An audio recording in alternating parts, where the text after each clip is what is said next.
So when do we start?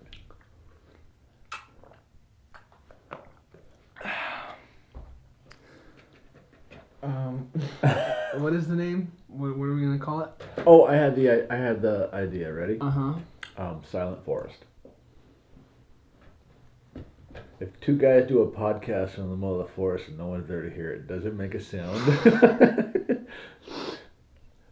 I'm not gonna call it that. What? If two guys make a podcast in the forest and no one's there to hear it, does it make a sound? Hard to say. Okay. Therefore, this is the Silent Forest podcast by... Hi, I'm Philip Amalfi-Farts. This is my partner, Wayne McAdang Jr. Wait, now give me some more names like what's his face, Sean. What? Sean. Oh, yeah. And this is my partner, Buster Legumes. You got better ones than that. Okay, this is my partner, MC Clap Your Hands. Great, and that makes me Scratch Jenkins. Okay, that's the intro. Okay? Yeah, good. That is our intro. You're saving all that. Great. Don't delete this. This is comedy gold. Uh-huh. Or at least bronze. Hi, I'm Josh West, and welcome to... Wait, who am I? Why do you get to introduce it? Oh, yeah. Wow. Hi. Ego. Here, I'll say my first name, and then you say your ego. first name, and then we'll just both say our last name together. It'll be really cute. Okay. Hi, I'm Josh I'm Glenn. West. No, you're supposed to say it with me. Oh, go ahead. Hi, I'm Josh And I'm Glenn. West. Okay. This is the Silent Forest podcast, where we theorize whether if two schmoes make a podcast in the middle of the forest and no one's there to hear it, does it make a sound?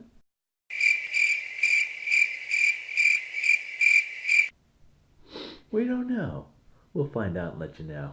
It's really disorienting having the camera so far away and I can't monitor it at all. Alright. Okay. Are we started? Yeah. Okay, cool. So, I have one first question, though, Yeah. for our listeners. Mm-hmm. Listener.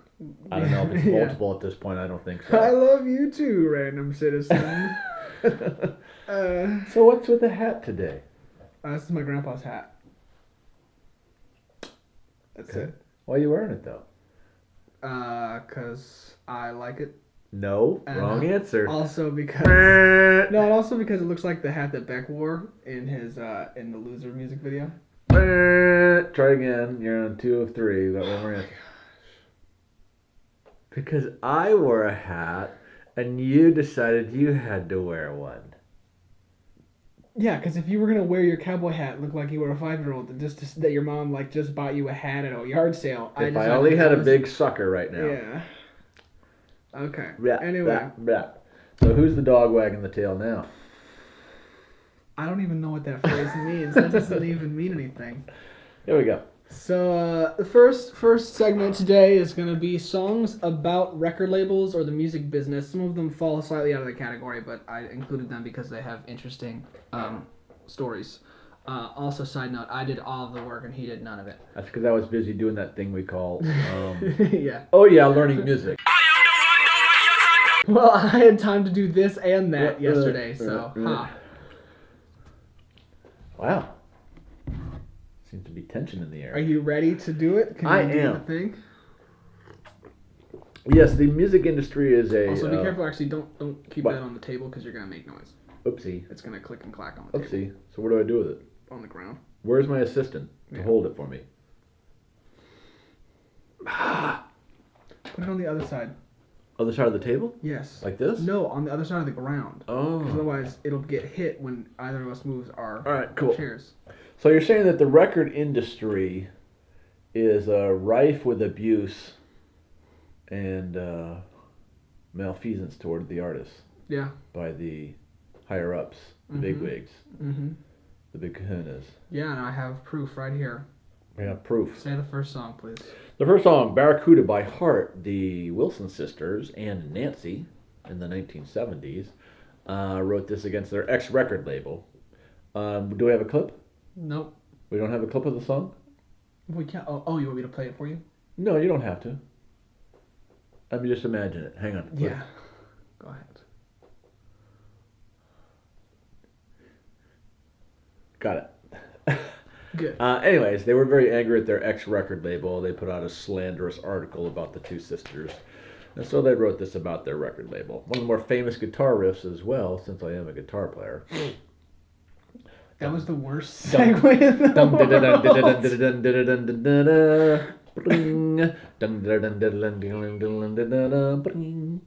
Natural harmonics, 12th fret, 5th fret. So, famous song. Yep.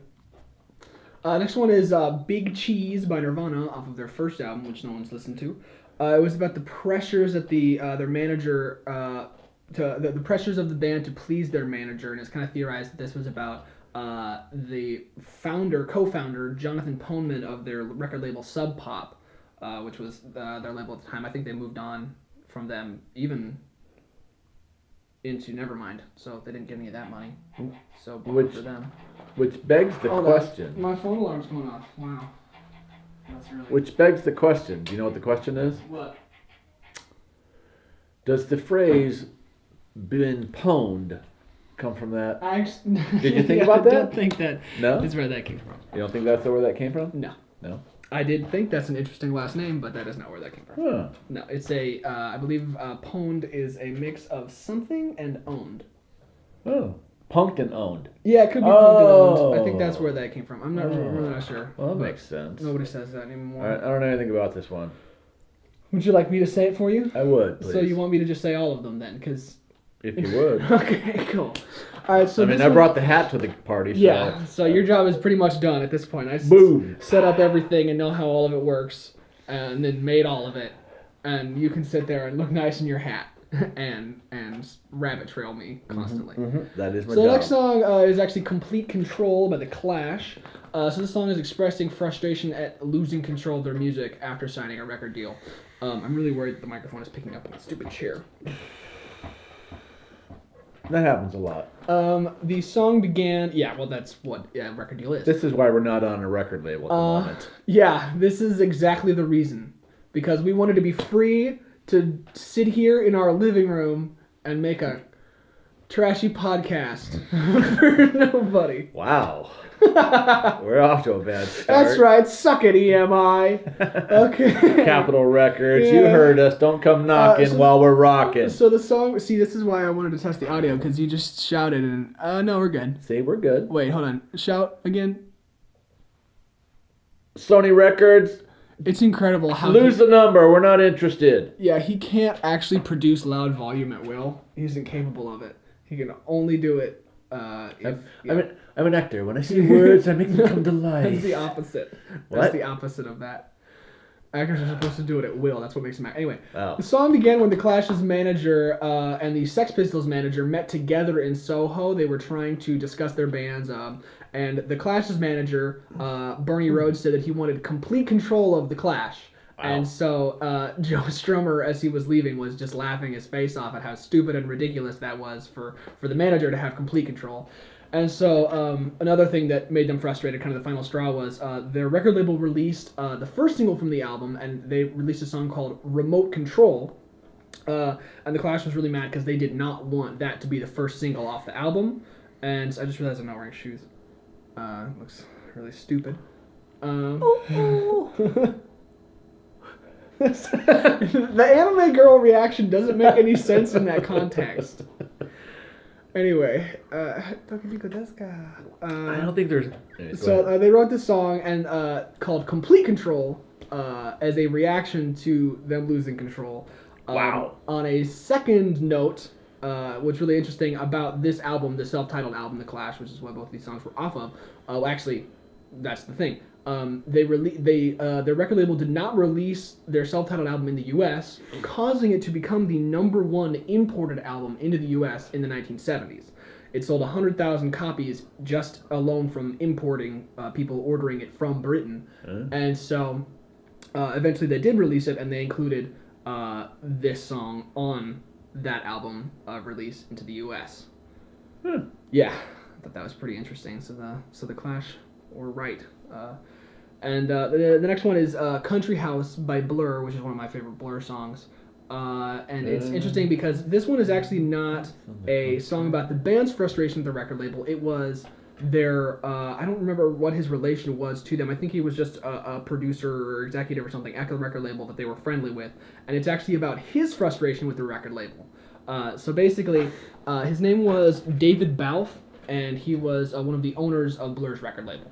And he just got so tired of the business and all of that he quit and he moved to a house in the country. Oh. And so they wrote this song basically as a joke to him, and he said, one day I popped back into the office and saw a demo for Blur Country House, and I jokingly said, "Oh, is that about me?" And apparently it actually was about him.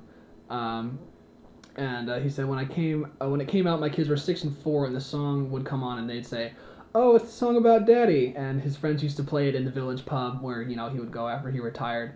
So I thought that was pretty fun. The irony is that country house was paid for by the royalties that he got from the Blur. Yeah. So there's that. And Hey, I want this one. Yeah, you can go ahead and take this one. Maroon 5, first album, Harder to Breathe. Songs about Jane. The song Harder to Breathe is about the pressure the band got from their record label to play a certain style of music that they didn't want to. Yeah. Actually, the first, his Kara's Flowers album is more of an alternative pop, bit of power pop, alternative stuff going on. Kind of groovy or. Yeah, it's not as groove based and poppy and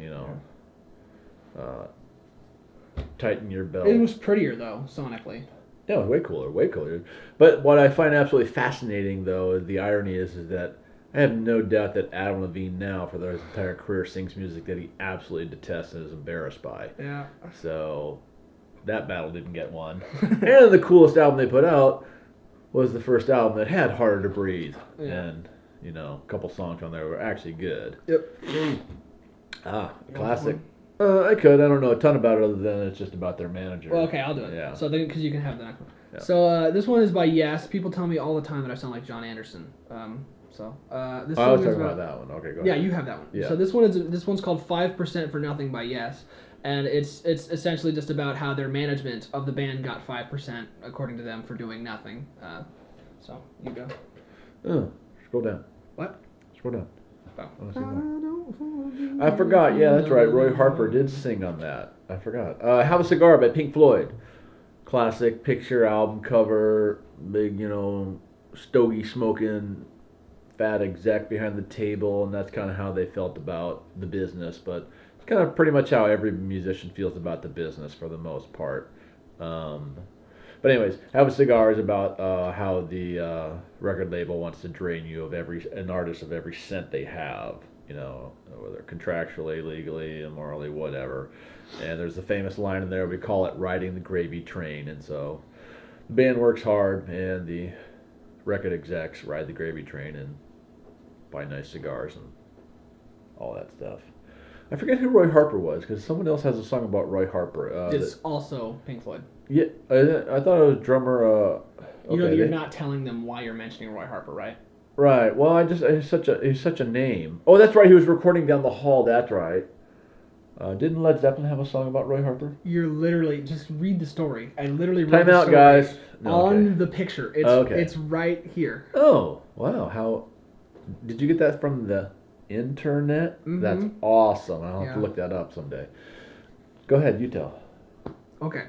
So, Roger Gilmore is telling this story to Mojo Magazine.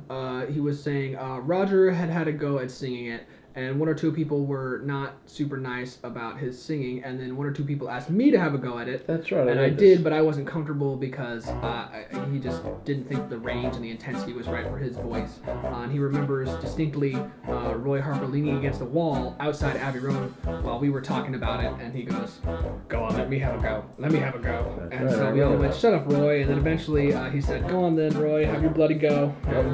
They all enjoyed his version, although he said he didn't think that Roger ever liked it, Roger Waters. But one of the other things that was interesting was one of the reasons why Roger couldn't sing it was because his voice was so tired from singing "Shine On You Crazy Diamond" directly before that. So they had just done that. You didn't do the thing about which one's pink. Oh yeah, and then one of the lyrics in the song is, "By the way, which one's pink?" which was a question that they had gotten asked by so many people over the years. But do you know why they're called Pink Floyd? Which is weird because I would think that like, why Floyd is an actual name. So wouldn't you say which one's Floyd? Because like, It's not funny. oh, it's like a joke. I thought it was just like they're being a moron. No. Okay. But Pink Floyd is named after two pseudo-obscure blues musicians. One had the name Pink, I forget what his name was, and the other had something Floyd. So they combined two parts of two names of American blues musicians. Interesting. It's funny because they're like one of the least like bluesy influenced bands of the 60s, 70s, whatever. Next one is We Can't Afford. You want this one or do you want the No, Stooges? you're going to do the... I kind of like the Stooges though. You do it, because I don't know anything about this. So this one's called We Can't Afford to Look This Cheap by Jack White. And the inspiration comes from when Jack White initially moved to Nashville, I believe from Detroit, which is where he's originally from. Yep. And after moving there, he discovered that musicians would like put on airs and appear more successful than they were. Like cowboy hats unnecessarily? Yeah. Fancy cowboy hats. In order to appear more successful than they were, to kind of get ahead, make themselves appear more appealing to record labels. And funny enough, Beck actually produced this song. It was one of the only songs on the album that used an outside producer. And then, of course, we have Search and Destroy by the Stooges. I know nothing about it. Okay. So, basically, Iggy said to Q Magazine that the lyrical content was an attack on the musical industry bigwigs. He was saying, basically, quote, "Something I was trying to say through those words at the time was I had the impression that music as a branch of the entertainment industry was becoming an old cheese." That is a super Iggy Pop phrase. It was about a bunch of people at the top manipulating certain institutional positions with the smug confidence that kids at the bottom would swallow whatever they put out. They thought they could sell garbage if there was any money in it, and they'd forgotten about the simple truth that any kid can see. The term "search and destroy" comes from the military concept, obviously.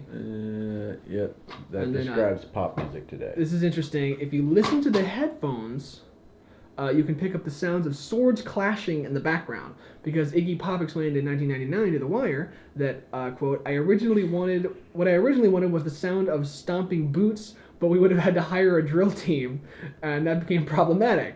So we tried having a sword fight to get the clanking sound instead. Makes sense. That's just like perfect Iggy Pop right there. Makes sense. Okay. He's so fascinating to watch in interviews. Pay no mind. So this one is a Beck song called Pay No Mind, and this is basically expressing Beck's frustration at record labels who focus on money rather than creativity. This was written like right after he got signed, because this was on his first album, Mellow Gold. And Beck originally wrote 10 verses for this song, Leonard Cohen style, but they cut it down for the album, obviously. And then when Beck performs this song live, he always improvises the lyrics to the verses, so it's never the same twice. I've never heard of that song. I hadn't either, actually. So this is a Slip Kid by The Who. This song was written as a warning by Pete Townsend to young kids wanting to get into music. He was essentially saying that music is a constant battle between executives, or what we like to call bean counters, and artists. And he was basically just warning people, like, hey, look out, this is a business of sharks. If you want to get into this business, you have to be ready for war. Because he was using the analogy of war in the song. Next one is That's Not My Name by the Ting Tings. I would never have guessed this, but this is a song about how the lead singer, Katie White, when she wrote this song after getting signed by the record label, then the people who signed her left, and then shortly after they got dropped by the label without even releasing an album. So she wrote this song about how all the executives who didn't like her always got her name wrong, and eventually just resorted to calling her Bird, which is a British term for girl or darling. So she wrote this song in response. Then you got The Tragic Tale of John Fogerty. You want to tell us one? I just have one thing to add to it. Okay. Go ahead. So basically, he wrote this song about his bitter legal battles. Yeah, that's with what I'm his talking about. bitter legal battles with his record label. Was this after he left? This is after. Right. Yeah, this is his solo stuff. This isn't right. CCR. So he'd signed a deal early on with CCR, giving them all the rights to the CCR song. And so, but it also forced him to keep writing for a while after CCR broke up. So they had some of his solo stuff and all of his CCR stuff. Then when he got released, they sued him for the solo stuff he released afterwards. Sounding too much like CCR. He sounded too much like himself. Right. Which is insane. Which is crazy. That's so wrong. Which shows the insanity of the record Yeah. industry. That's why we've avoided having hits, because we know that if we do, then if we write any more hits, we'll just get sued. It's just a you know? vicious It's cycle a that we're trying to battle. avoid. It's really hard, you know. But you gotta stay strong. You gotta stay strong and So, fight the power. Fight the power, man. Next song is called "Welcome to the Machine" by Pink Floyd, and this one is about money-grubbing executives and producers who controlled the band and partially contributed to the mental breakdown of lead singer Syd Barrett. Also, his friends lacing his coffee with LSD every morning also contributed, probably, a little bit. Like John Malkovich's character in Red. I'm caramelizing his onions. Now this one I know. Yeah, you wanted to do this one. Working for MCA by Leonard Skinner, my band when I was growing up, and the wee little boy that I was with a Les Paul guitar strapped on me. So that was their record label MCA, and their lead singer Ronnie Van Zant is a notorious hothead. So, but anyways, supposedly it's about the Yankee Slicker reference in the lyrics is about Al Cooper, who is actually their producer. So I don't know what their beef was. Well, I mean, their producers usually have pretty close relationships with the labels. I mean, Well, he was definitely with MCA, that's for Yeah. sure. What do you got there? Sounds of South blah blah blah blah blah blah blah blah blah. no, that's an interesting story. You gotta tell that. You tell. I don't know it. So basically, Leonard Skinner was performing at the Sounds of the South press party.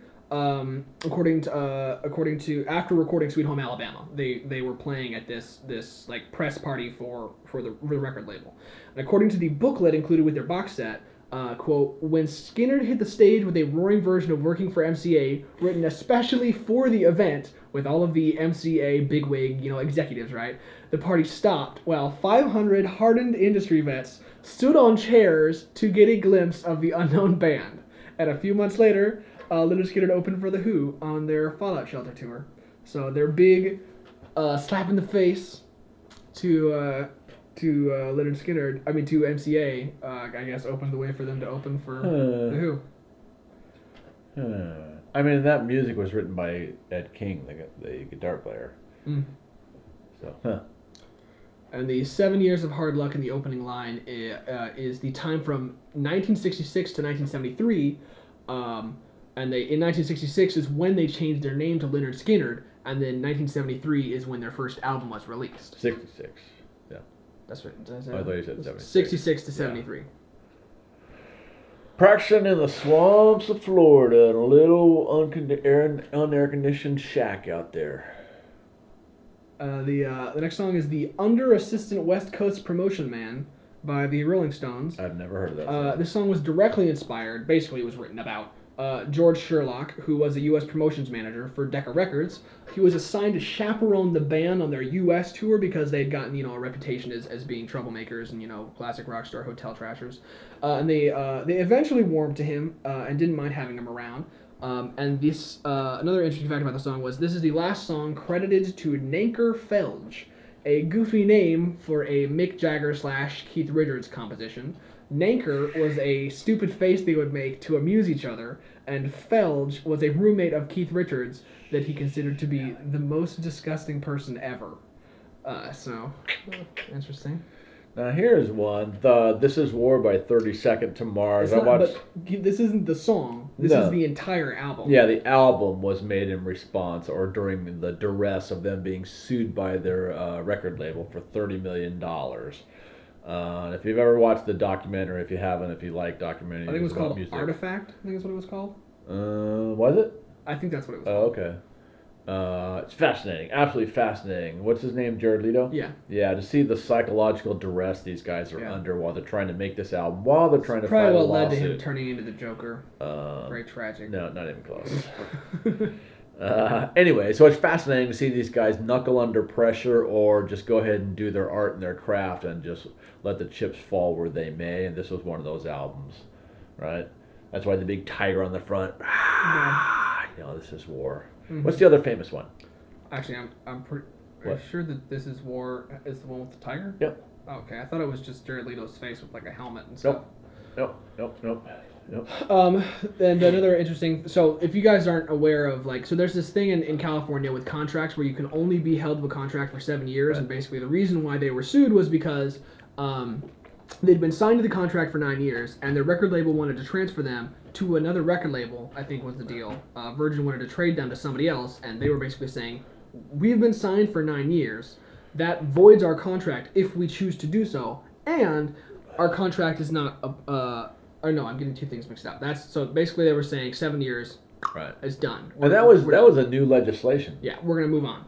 But, and here's the last one. Yay, last one. The another album that was written at the evils of the record industry was Tom Petty's "Damn the Torpedoes." Well, I got another one to end with. Okay, sure. I don't know what you're gonna do.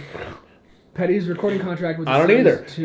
Was just gonna make one up. That's it. Was assigned to MCA. I don't know.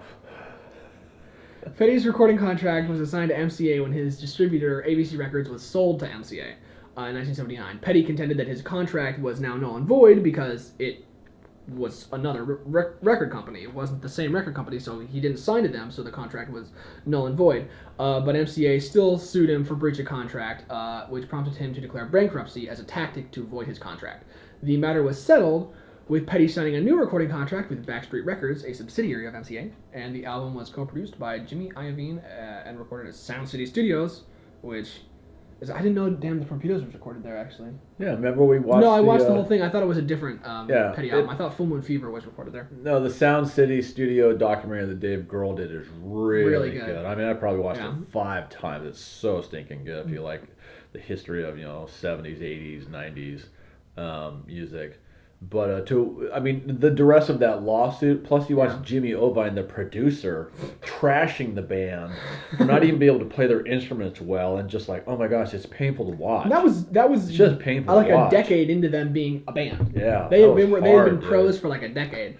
But then the quote that title is taken from is Admiral David Farragut, who, when faced with adversity, an enemy ship, he said, "Damn the torpedoes, full speed ahead," and rammed his ship into the other ship, I think. Yeah. Why not? So I got the other one for you, ready? Because you and I find this stuff fascinating. Yeah. How the diamond is produced from the coal, the pressure, right?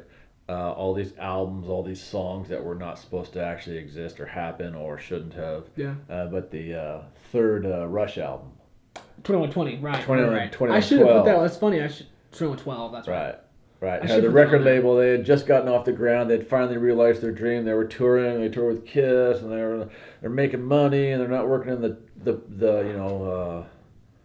what is Dad own? Tractor parts, store and Saskatchewan, Canada, whatever. Saskatchewan. That one too. Saskatchewan, not. I was just making up names. Some random town of nowhere in Canada. Anyways. And so their record company on their third album, because their second album didn't do so good. I think it was Caress of Steel, or something. So it didn't do so good. So the record label was basically putting the pressure on and saying, we need a single. Well, if you know Rush, especially in the early days, they didn't write singles. They didn't write feel good, dance happy, Well, I mean, Fly By Night was their first album, wasn't it? Yeah. That was pretty much a single. But for the genre, yeah. So they they thought, we could knuckle into the record company and try to do what they said, or we could just maintain course and do what we want, and then go back to tractor parts. Right, our career's over, we're done, we'll just go back home and just, go back to what we were doing. Yeah. So they had a decision to make, and then they decided, screw it, we're writing 2112, the concept album, where the entire first side of the album is one song, right, that goes on. So at that point, basically, with the success of 2112, the record label, the guys in the band said they never talked to us again. Basically, they just let us do our thing. So we find it fascinating, the people that don't cave into the pressure of the industry, right, and just continue to do their art and their craft can actually ultimately win. Yeah. So that's where we're at. We're not giving in. Sure. But we haven't been offered any money either. Yeah. So.